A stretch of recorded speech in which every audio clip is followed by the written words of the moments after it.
Hi everyone, my name is Richa Pandey और आज हम लोग देखने वाले हैं Delhi university law entrance examinations के बारे में। उसकी फॉर्म की डेट क्या है, कब एग्जामिनेशंस होगी, उसकी सिलेबस क्या है और फॉर्म भरने की क्या लास्ट डेट है, ये सभी कुछ। तो अभी हम लोग फॉर्म के बारे में कुछ भी नहीं बता सकते, जैसा कि आप वेट कर रहे हैं हम भी वेट कर रहे हैं। तो सबसे पहले तो बहुत सारे लोगों का यही क्वेश्चन था, तो अभी गाइस ऐसा कोई डेट नहीं आई है कि फॉर्म कब फिल होगा। ओके, बट आप ऐसा मान के चलिए कि आपके पास 40 to 45 डेज हैं, आप बहुत अच्छे से अपनी तैयारी कर सकते हैं एग्जामिनेशंस की। सबसे इंपॉर्टेंट तो ये है कि एग्जामिनेशंस को कौन कौन से पर्सन दे सकते हैं, उसकी क्राइटेरिया क्या है, क्योंकि अगर आप कोई भी फॉर्म फिल करने जाते हैं तो आपको ये जरूर पता होना चाहिए। और हम लोग इस लेसन में, इस वीडियो में सिलेबस के बारे में भी बात करेंगे, लॉजिकल रीजनिंग के बारे में ज्यादा बात करेंगे because I am logical reasoning expert. Okay, my name is Richa Pandey, I am your logical reasoning expert at Unacademy law. I did my MBA in HR and finance. My teaching experience in 7 year plus in verbal, non verbal और logical reasoning. अब हम सबसे पहले बात करते हैं eligibility criteria क्योंकि मेरा ये मानना है कि अगर आप कोई भी एग्जाम देने जाते हैं तो पहले आपको फॉर्म फिल करने से पहले ये जरूर जानना होता है कि क्या मैं इस फॉर्म को फिल कर सकता हूं या मैं इस फॉर्म को फिल कर सकती हूं, क्या मेरी एलिजिबिलिटी क्राइटेरिया क्या उसमें मैच करती है। So candidate applying for DU-LLB 2021 entrance exam should have completed there bachelors और मास्टर डिग्री विद 50% मार्क्स, और अगर वो जनरल कैटेगरी में आते हैं तो, एंड देन 45% मार्क्स अगर आप ओबीसी या फिर CW या PH कैटेगरी में आते हैं देन, एंड अगर आप 40% मार्क्स लाते हैं SC/ST कैटेगरी में तो भी आप ये फॉर्म फिल कर सकते हैं। तो सबसे पहले अब हम सेकंड बात करते हैं कि क्या इसकी कोई एज लिमिट है, तो no, there will be no age limit.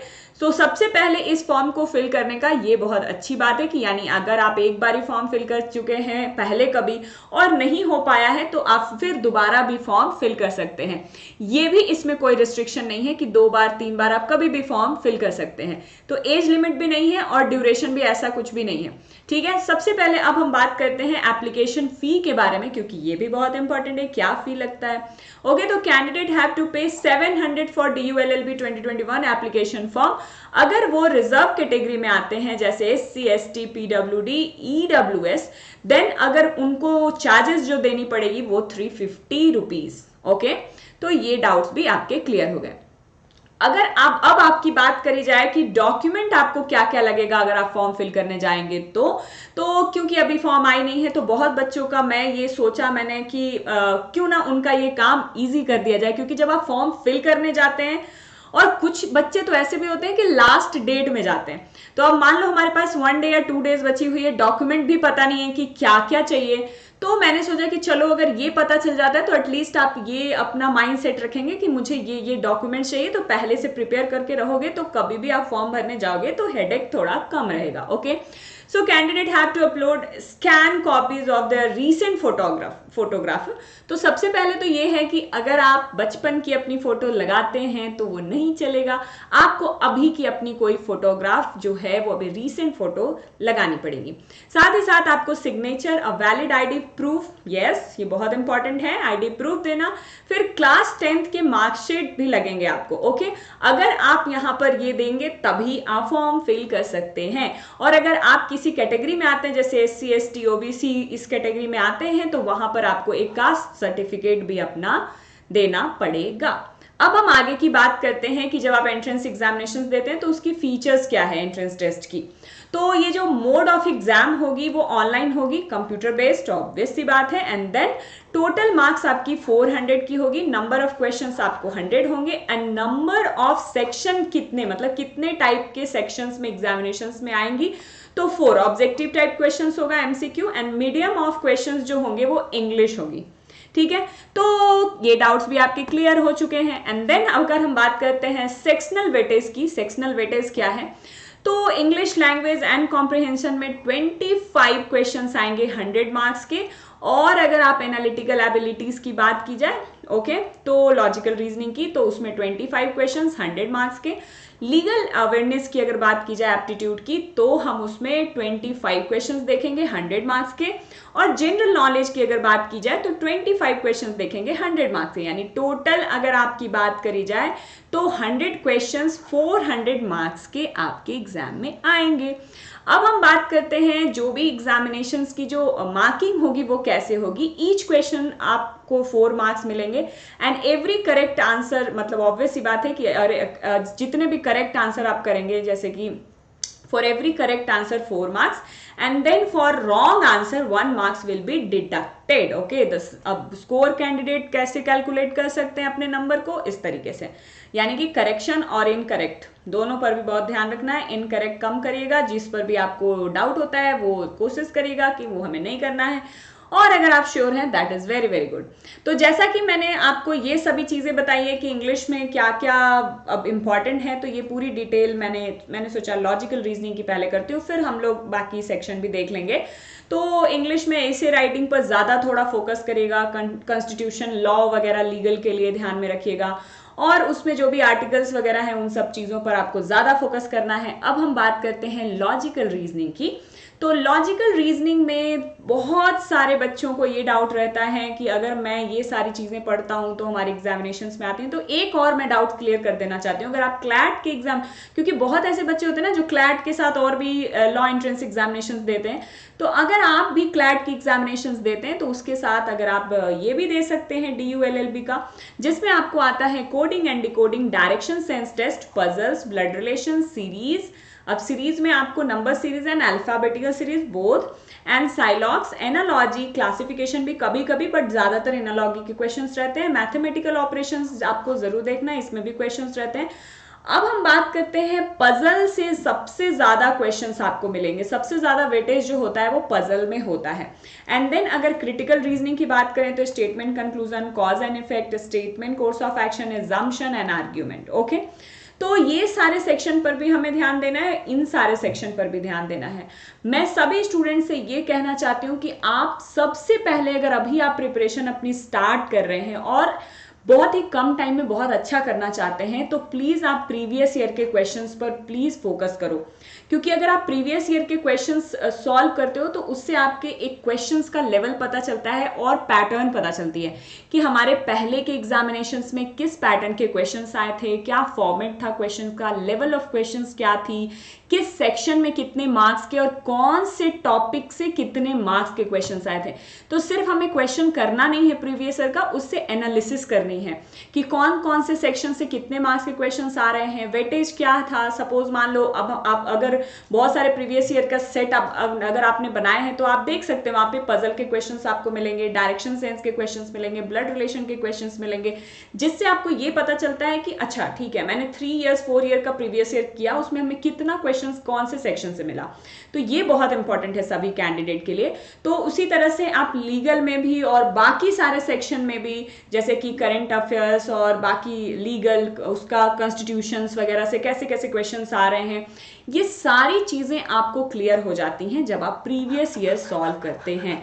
तो ये मेरा सजेशन है सभी बच्चों के लिए कि प्लीज आप प्रीवियस ईयर जरूर देखिए, जिससे आपको क्वेश्चंस बहुत सारा हेल्प करेगा। ओके, नेक्स्ट अगर मैं कहना चाहती हूँ कि please make a proper notes और प्रॉपर स्टडी प्लान।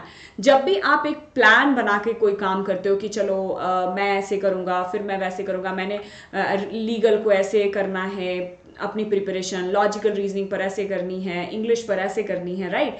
तो करंट अफेयर्स पे इस तरह से हमें प्रैक्टिस करनी है, कैसे डिस्कशन करना है, कैसे मॉक देनी है, सारी चीजें जो है वो आपकी पहले से प्रिपेयर होनी चाहिए।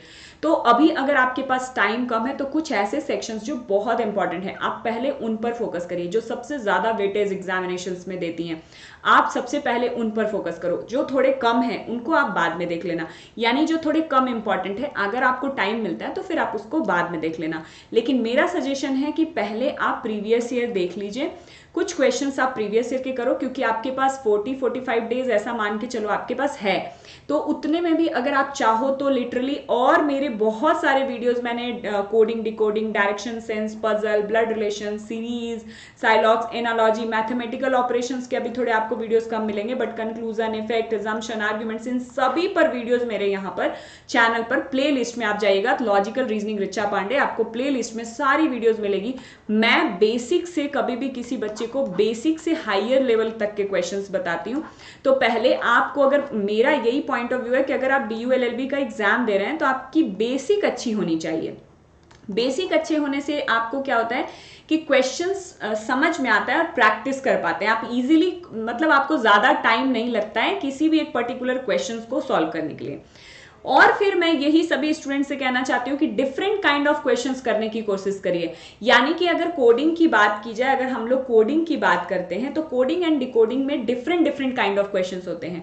जैसा कि आपने देखा होगा, कभी भी आप क्वेश्चंस देखते होंगे तो एक तो आपको मिलता है कोडिंग डिकोडिंग में क्वेश्चंस जिसमें आपको अल्फाबेट्स लिखे रहते हैं, राइट, और अल्फाबेट्स में चेंज किया हुआ रहता है। जैसे suppose CBCK is related, if CBCK is related to XYXP, है ना, then how will be code for ANTP, right? तो then answer will be ZMGK, right. अब आप सोच रहे होंगे मैम ये आंसर कैसे आया, तो ये आप सोचते रहिएगा और कमेंट करके मुझे बताइएगा कि इसका आंसर कैसे ये आया है, इसमें क्या किया गया है।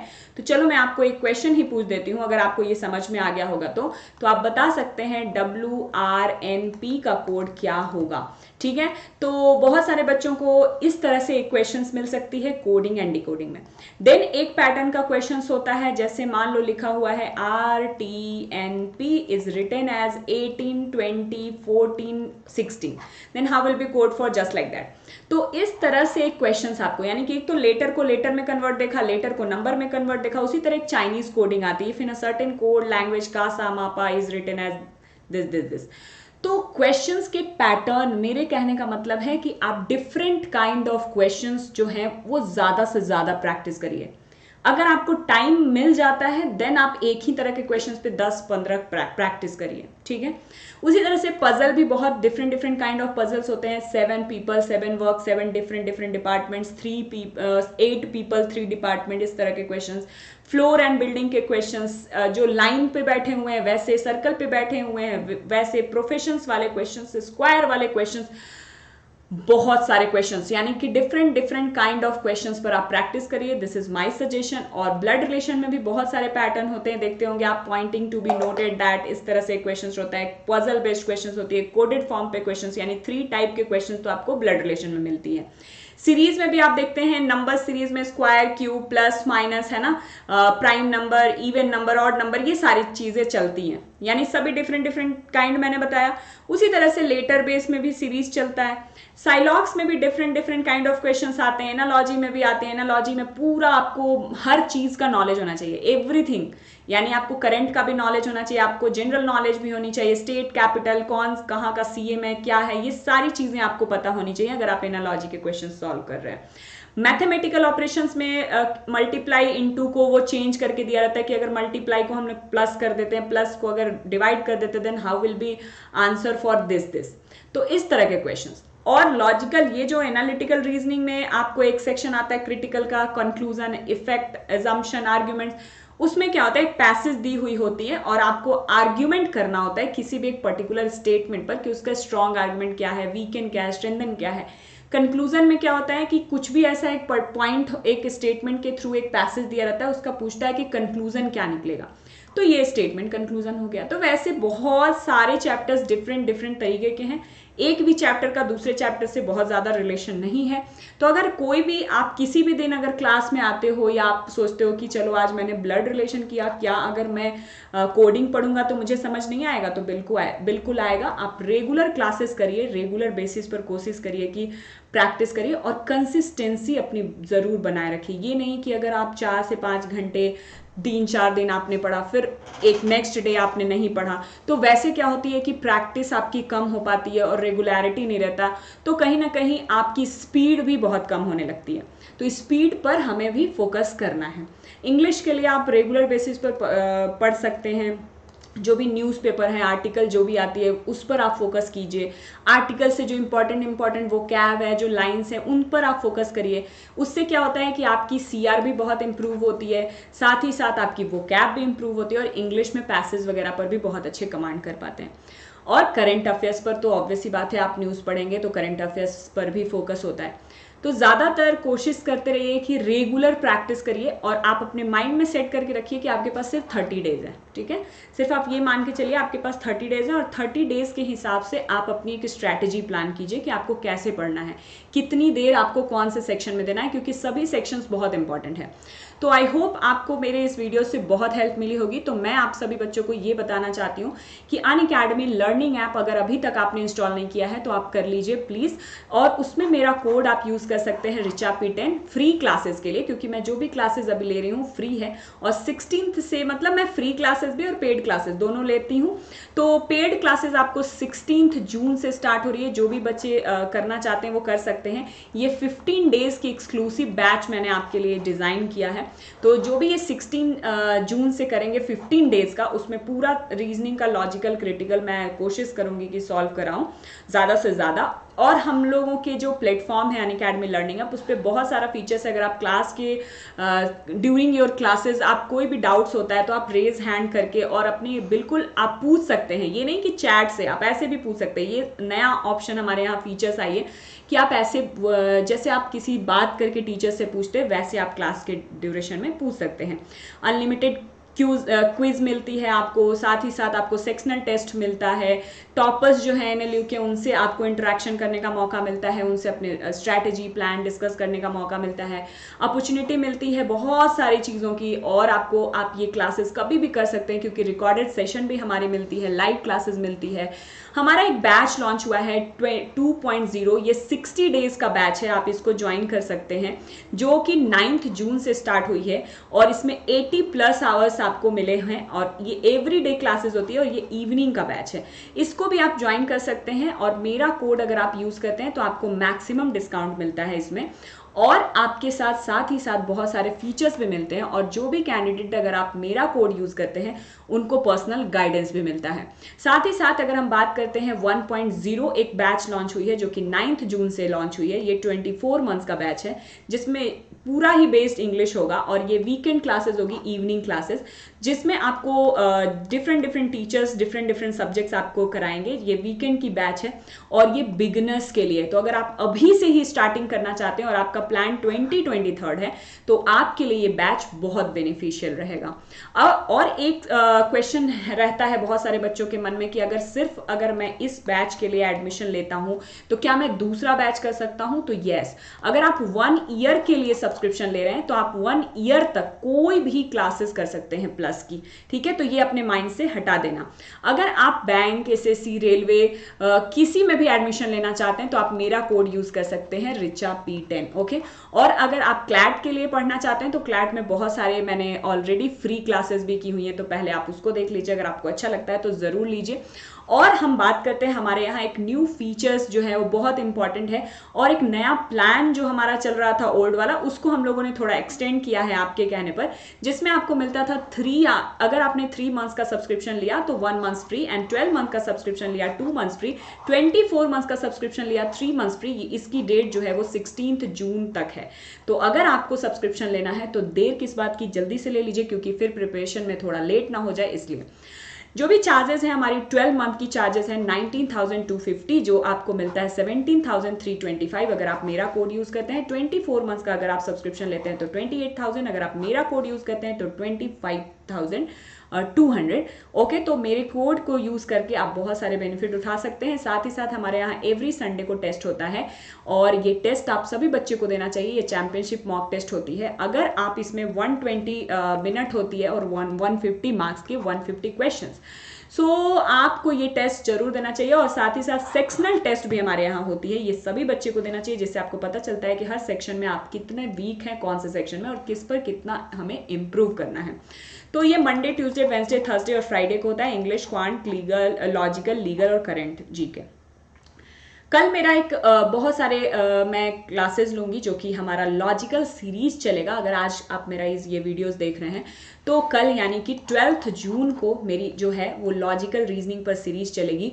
और अगर आप 13 जून को यानी कि आज 12 जून को ये वीडियो देख रहे हैं और आपकी ये क्लासेस छूट गई है, तो 13 जून को भी मेरा बैच जो लॉन्च होगा वो क्रिटिकल रीजनिंग की सीरीज चलेगी 8 AM से। ठीक है, तो आप ये भी ज्वाइन कर सकते हैं। ये क्लासेस बिल्कुल फ्री ऑफ कॉस्ट है, कोई चार्जेस नहीं लगेगी। अगर अभी तक आपने ऐप नहीं इंस्टॉल किया है तो वो तो आपको करना पड़ेगा क्योंकि एप्लीकेशन पर क्लासेस है। अगर आपने मुझे अभी तक फॉलो नहीं किया है अनअकैडमी पर तो प्लीज़ आप मुझे फॉलो कर लीजिए, जिससे लेटेस्ट अपडेट्स वीडियोज़ की हमेशा आपको नोटिफिकेशन के थ्रू मिलती रहेगी। और हम लोग ये सीरीज स्टार्ट करेंगे 12 जून 2021 को 2 PM to 9 PM। ओके, ये लॉजिकल रीजनिंग सीरीज होगा हमारा और ये अनअकैडमी लर्निंग ऐप पर होगा। तो मैं सभी स्टूडेंट से यही सजेशन उनको देना चाहती हूँ कि बस आप प्रैक्टिस करते रहिए, न्यू क्वेश्चन सॉल्व करते रहिए और प्रीवियस ईयर्स के क्वेश्चंस ज़रूर बनाइए। ये मेरा आपका बहुत बहुत ही ज़्यादा एक रिक्वेस्ट है कि ये ज़रूर करना है, जिससे आपको क्वेश्चंस का फॉर्मेट पता चलेगा और न्यूज़पेपर भी सभी बच्चे को रेगुलर पढ़ना है। तो आई होप आपको इस वीडियो से बहुत हेल्प मिली होगी। और नेक्स्ट अगर आपकी कोई भी आपको लगता है कि इस सेक्शन पर आपको वीडियोस चाहिए तो प्लीज़ आप हमें कमेंट सेक्शन में ज़रूर बताइए। मैं नेक्स्ट टाइम उस पर वीडियोस ज़रूर बनाऊंगी।